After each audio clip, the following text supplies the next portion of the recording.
जो अनादि है, जो अनंत है, जो सत्य है, जिसका कोई अंत नहीं है, वही तो है सनातन। धर्म अध्यात्म भक्ति का संगम, सनातन चुगली। नमस्कार। धर्म और अध्यात्म की पाठशाला के नए भाग में मैं डॉक्टर राघव पाठक आप सभी का फिर से स्वागत करता हूं। सनातन धर्म और सनातन धर्म की विशेषताओं, इनके बारे में हम जितना गहराई में उतरते हैं उतना ही अपने भीतर के आनंद से मिलते चले जाते हैं। अभी हाल ही में हम महाशिवरात्रि पर्व मना करके अपने अपने जीवन में एक नए आनंद का अध्याय जोड़ चुके हैं। शिव और पार्वती के मिलन की रात्रि, जब शिव और पार्वती का विवाह हुआ, उस दिन को हम महाशिवरात्रि के रूप में मनाते हैं हम सब सनातनी। कहा गया है सनातन धर्म में कि शिव और पार्वती इस जगत के माता पिता हैं। इनके संयोग से ही इस पूरी सृष्टि का सृजन हुआ है। सृष्टि का जो विकास हुआ है, विकास क्रम हुआ है, उस विकास के क्रम में शिव और पार्वती की क्या भूमिका है।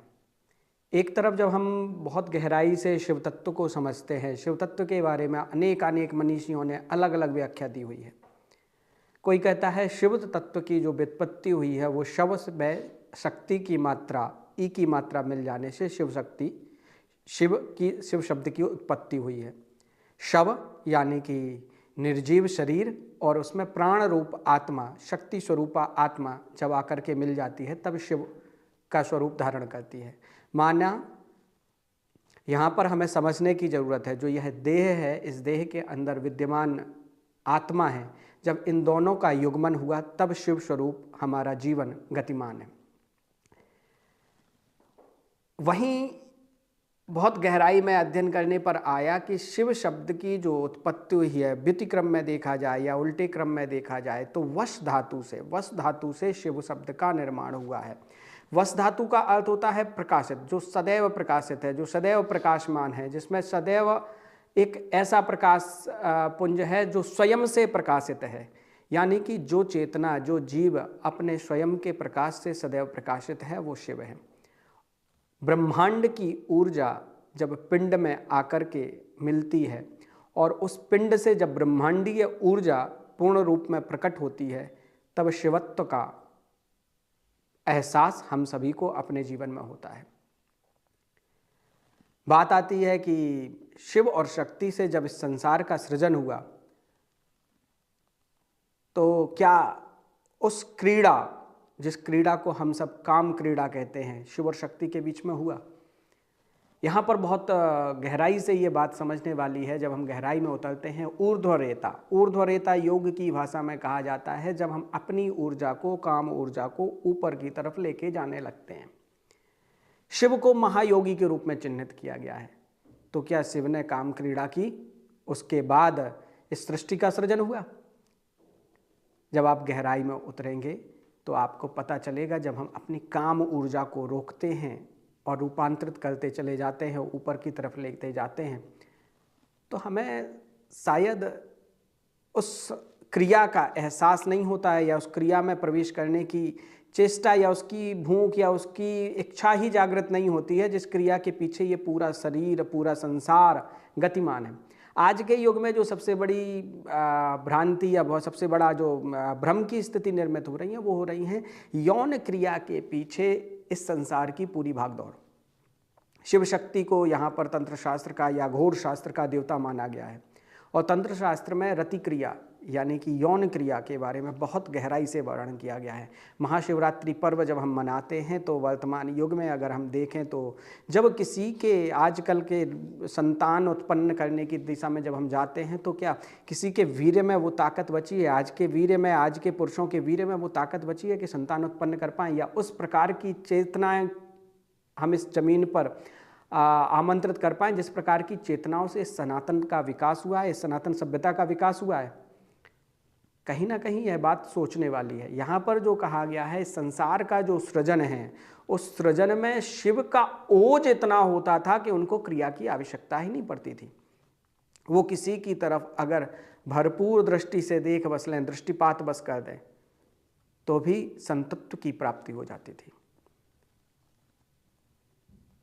भारतीय सनातन धर्म की गहराई में प्रवेश करके जब हम देखते हैं तो अनेकानेक ऐसे कथानक मिलते हैं जहाँ क्रिया घटित नहीं हुई, फिर भी संतान की उत्पत्ति हुई।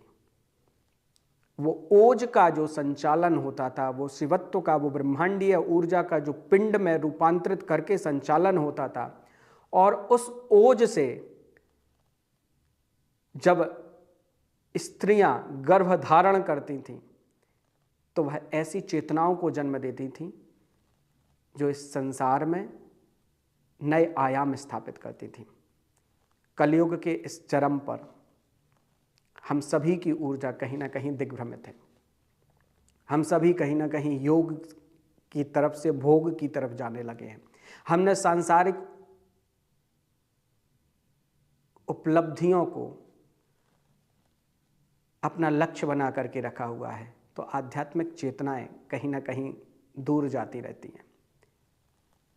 शिव के स्वरूप में हम जितना उतरते जाते हैं, उतना ही अपनी चेतना के विकास में आगे बढ़ते चले जाते हैं।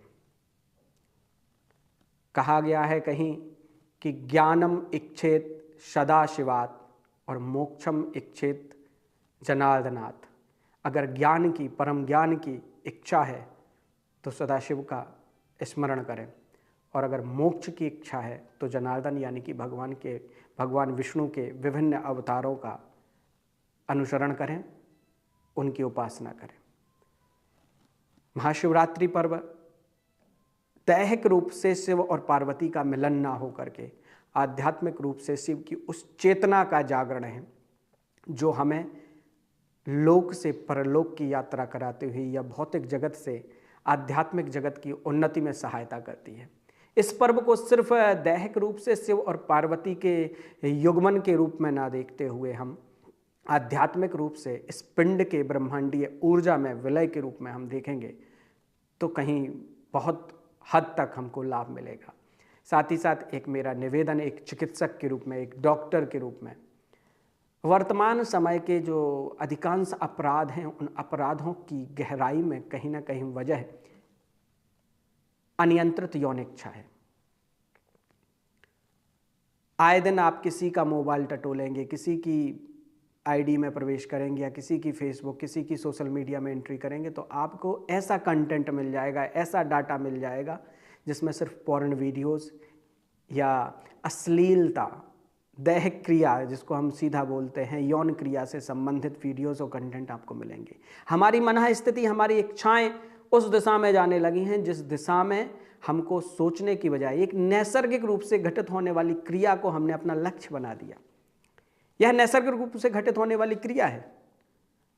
कब, कहां, किस समय, कैसे, किस माहौल में, किस उद्देश्य को लेकर के, सिर्फ संतान के उत्पत्ति के लिए या क्षणिक सुख की प्राप्ति के लिए, अगर यही क्रिया सिर्फ हमारी लक्ष्य बन करके रह जाएगी तो समाज की जो दशा है, जो समाज की जो दिशा है, वो कहीं ना कहीं एक ऐसे अंधकार की तरफ जाएगी जहाँ से हम सृजन की उस क्रिया को अपने विनाश की क्रिया में परिवर्तित कर लेंगे, जहाँ सिर्फ और सिर्फ अपराध और सिर्फ एक ग्लानि हम सबके मन में बैठने लगेगी। धर्म और अध्यात्म की पाठशाला के स्वरूप में जब हम धीरे धीरे अब आगे बढ़ रहे हैं, पिछले कुछ एक एपिसोड पर हमने बड़े ही सीधे और सरल शब्दों में धर्म और अध्यात्म क्या है, इन विषयों पर चर्चा की। लेकिन अब हम धर्म और अध्यात्म की पाठशाला में सनातन की उन सिद्धांतों और उन स्थितियों का मूल्यांकन करेंगे या उन स्थितियों में प्रवेश करेंगे जिनको समय रहते हम सभी के सामने आना जरूरी मैं समझता हूँ। लोग जानना चाहते हैं कि सनातनी पोशाक क्या है, सनातनी जीवन क्या है, सनातनी जीवन का उद्देश्य क्या है, वो अनंत अनादिकाल से रहने वाली, जिसका कोई शुरुआत नहीं, जिसका कोई अंत नहीं, वो धर्म आखिर है क्या। हिंदू राष्ट्र की तरफ हम जाते हैं तो हिंदू राष्ट्र क्या है, इससे संबंधित मैंने पहले के वीडियोस में बोल चुका हूँ। बट यहाँ जब मैं बात कर रहा हूँ, आज महाशिवरात्रि पर्व के ऊपर जब मैं आया हूँ, तो सृष्टि विकास के क्रम में जन्म से लेकर मृत्यु तक हम क्या कर सकते हैं, हमें अपने जीवन को कैसे ढालना चाहिए, हमें अपने स्वरूप को कैसे ढालना चाहिए, हमें उन सब विचारों पर, हमें उन सब बारीकियों पर धीरे धीरे चिंतन करने की ज़रूरत है, उन पर मंथन करने की ज़रूरत है। मैं उसी दिशा में आपको लेकर के चलने का प्रयास करता रहूँगा आगे की कड़ियों में धर्म और अध्यात्म की पाठशाला के साथ। फिलहाल अभी तक के लिए नमस्कार। क्या आप भी हैं घुटनों के दर्द, जोड़ों में दर्द, कमर दर्द, स्लिप डिस्क, सर्वाइकल की समस्या से परेशान? तो मिलें हमारी टीम के चिकित्सकों से, क्योंकि हमारे पास है आपकी बीमारी का सफल उपचार। ट्रीटमेंट अच्छा रहा, दवाइयाँ भी कम की है, कोई महंगी नहीं है, तो उनको मैं रूटीन पे लिया टाइम टू टाइम। तो आज मेरे को 100% रिलीफ है, ये बोलने में मेरे को कोई संकोच नहीं है।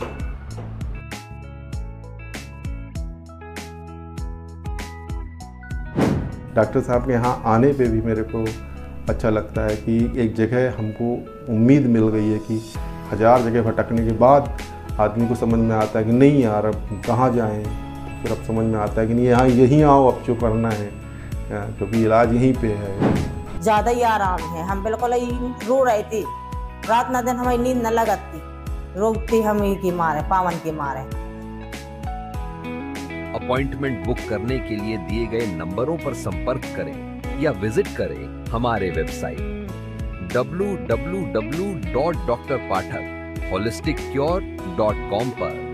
डॉक्टर पाठक होलिस्टिक क्योर, हर दर्द का इलाज सर्जरी नहीं,